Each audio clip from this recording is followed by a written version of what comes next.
We're now going to do an exercise that we call interpreting what you see. The purpose of this exercise is to encourage you to think about how you might apply the knowledge that you've gained so far to a practical situation.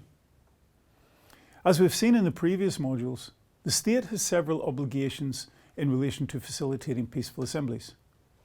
It primarily falls to the police to uphold these obligations, both positive and negative.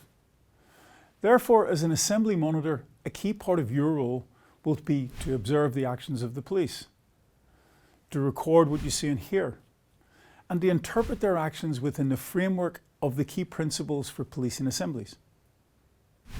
Every assembly that you monitor will be unique. The actions of the police will vary depending on things like the size of the assembly, the location, the makeup of the crowd, and of course how the police themselves tend to approach their responsibilities. This is why it's so important that as a monitor you remain vigilant and focused. In order to assist you, experienced ODIHR assembly monitors have compiled a list of key indicators that you should think about and look for. We're about to show you two photographs. They're both of police officers dealing with assemblies. This is a training exercise. We have to recognize that photographs can be misleading. We only see a narrow perspective through a camera lens. We're not fully aware of the context. We cannot see how things are changing over time. These are all issues that as monitors at live events, you'll be conscious of. However, the following task is still useful in thinking about the indicators and what you should look for. We're just about to show you the first photograph. You might want to pause this video and take a few minutes to look at it. When you're doing so, think about the indicators that we've been already covering, and also think about these four key principles in relation to how the police should approach assemblies. Let's focus on the issues that are of note in this first photograph. Firstly, let's look at the numbers involved.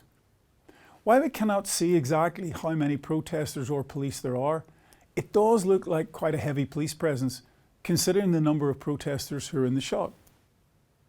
As a monitor on the ground, you would be attempting to either count or at least accurately estimate the numbers on both sides. Let's now look at the police, how they're dressed, how they're equipped. The officers are in full riot equipment, including face coverings and protective padding. Their visors are fully down over their faces, making it much more difficult to communicate and speak with the assembly participants. Note that in addition to having their shields up at the ready position, they also have batons drawn and displayed in front of these shields. Think about what message that's communicating to the crowd. A further thing that you might have noticed is that there doesn't appear to be any identification markings on either their helmets or anywhere else in their uniforms. This is an important accountability mechanism, and it's something that you should be looking for.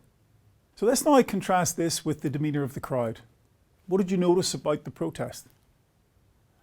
Firstly, the protesters are quite close to the police, but there doesn't appear to be any attempt to breach the police line. There's an obvious gap of around a metre. I'm sure you noticed that most of the protesters are holding signs with both hands. Therefore, they're not actually engaged in any aggressive action towards the police. Did you note what the placard said? This is important. Most of the messages were things like stop or stop racism. However, did you also notice that one said riot now? It's really important that where possible you make a note or a photograph of these. Some messages might actually breach the law in relation to hate speech or incitement to violence. Your role as a monitor is to accurately note what they say for later consideration. You probably noticed that most of the protesters are masked. Of course you'd want to make a note of that, but if you look closely, the masks appear to be more like COVID protection rather than an attempt to disguise appearance. That's quite significant. Look at the protester who's closest to the camera. His face covering is different. He's a red and white scarf over his nose and mouth. This seems to be more like an attempt to disguise his identity. Note that he's carrying a baseball bat. Who brings a baseball bat to an assembly? So this is important. You should record this, ideally photograph it. But also note how he's holding it. He grasps it halfway up the stem and he sort of uses it to gesture. This seems to send a different message than if, say for example, he was holding it by the handle and he was swinging it towards the police. This is a good example of why it's really important to try and add as much detail to what you see. If you're actually there, you might be close enough to hear what's being said. Is he threatening the police or simply chanting along with the others about stopping racism? And of course, if you can hear it, you should make a record of what's being said. So let's now look at the next photograph. Again, you should pause the video and take a few minutes to make some notes. It's clear that this is a much bigger protest. The assembly appears to number in the hundreds, if not more. Once again, we only get this snapshot of what's actually happening, but we can still note down some key facts in relation to both the police and the assembly. First of all, the police. Again, the police are wearing the same level of protective equipment as in photo 1. But note the configuration of the front line. It's around 3 to 4 officers deep. The police are clearly communicating a strong message that the assembly will not pass this point. Were you able to count them or estimate the number? Once again, you might notice that the shields are up in the ready position and visors are down. If you look closely, behind the shields you can see that the officers are actually holding their batons against their shoulders. This is communicating a very aggressive message to the crowd. It looks as if they're getting ready to move forward. We can't see any individual identification markings on the officers' uniforms. This is an important point to look for and to specifically note whether markings such as this are in fact visible. In addition to the heavy front line of the police, there are also backups to the left of the photo. Did you notice how they were holding their shields? Those officers tended to have them resting on the ground, so not in the ready position. The police can actually communicate messages to crowds just by making simple changes such as this. It's important that you notice and record any such changes in tactics by the police. Did you notice or identify the large blue vehicle right in the middle of the police front line? It was a water cannon. Did you recognize that? It doesn't actually appear to be used at the moment, but its presence in the front line is making a clear statement by the police. You should be noting its presence, and if and when it was moved into place, whether it had any impact on the crowd. What was their reaction? Did they move back, or did they become agitated and aggressive? Let's now focus on the crowd. While the numbers are large, did you take note of the general makeup of the crowd and its demeanour? There's a clear gap of about 3 meters or so between them and the police. No one appears to be breaching the gap, and if you look right along the front line, note how many people are actually standing with their backs to the police. Did you notice the man closest to the camera? At first glance, he might look like a steward or a marshal, but if you check again, he's actually a participant who's wearing a fluorescent motorcycle coat. He has turned to face the crowd to take a photograph.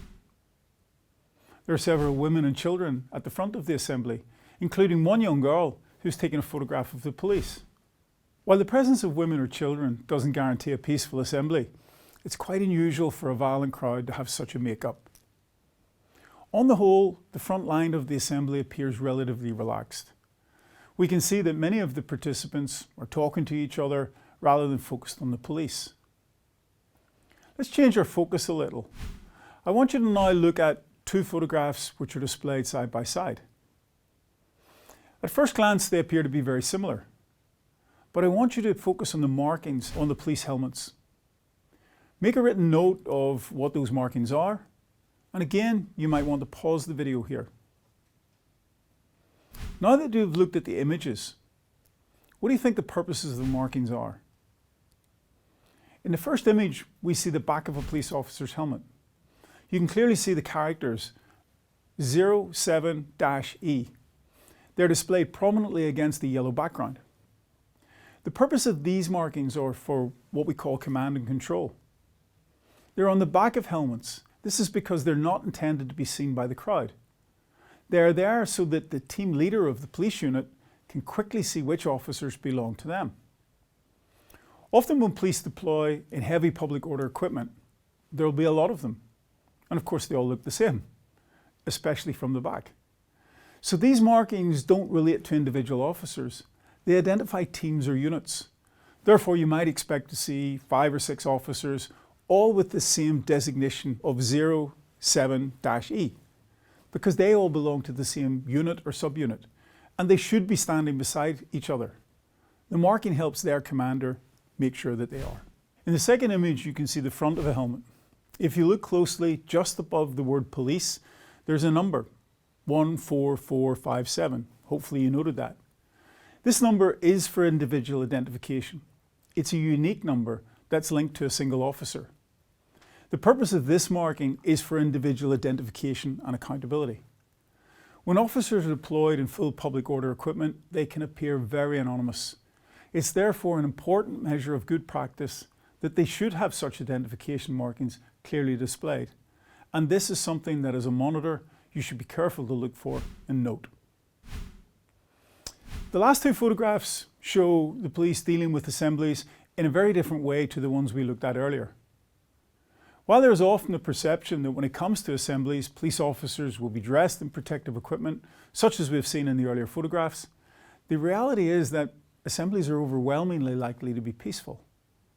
Not only should the police approach be significantly different when dealing with a peaceful crowd, we know that through extensive research that how the police look and act can directly impact on the behaviour of crowds. Look at the 2 photographs now being displayed. Think about how these differ from some of the earlier images. On the image on the left, you can see 2 police officers walking among protesters and engaging in conversation and dialogue. When you're monitoring an assembly, it is unlikely that you'll be able to hear what's being said, but you should make a note of a number of other things, including that the 2 officers are clearly highlighted as dialogue police from their blue tabards worn over their uniforms. Note their soft hats and the absence of any protective equipment. By being dressed like this, they are sending a message. We're here to engage. We don't anticipate any risk of trouble. Look at their posture with their hands behind their backs in a relaxed fashion, and compare this with the earlier photos, those officers with holding shields at the ready and batons in hand. In the second photograph, we also see that a large protest is taking place. The police have erected some type of barriers in order to prevent the assembly from progressing beyond a certain point. From a single photograph, of course, we don't know the wider context, but we are able to see a number of things of note. A police officer has approached the crowd. He's alone, without any protective equipment. He's wearing a sergeant or supervisor's insignia on his shoulders, so he might be the senior officer at that particular occasion. That would be a useful fact for monitors to establish. He's clearly communicating with some members of the assembly, either talking or listening, and hopefully both. In the foreground of the image, you can see 2 photographers. They might be part of the assembly, or they might be the media or press. This would be important to note, especially if you can discern if they are the press. The media are an important mechanism of accountability on the actions of the police, so it's worthy of note as to whether their movement or access appears to be limited. So the purpose of this module has been to help you to focus on the things that you need to be conscious of as a monitor at an assembly. Think about those observation indicators that we talked about. We hope the exercise has been of value to you in helping you to apply this theoretical knowledge to a more practical situation. What we're now going to move towards in the next module is taking this information that you've recorded at an assembly and think about how that is used for the purposes of reporting and advocacy after the fact.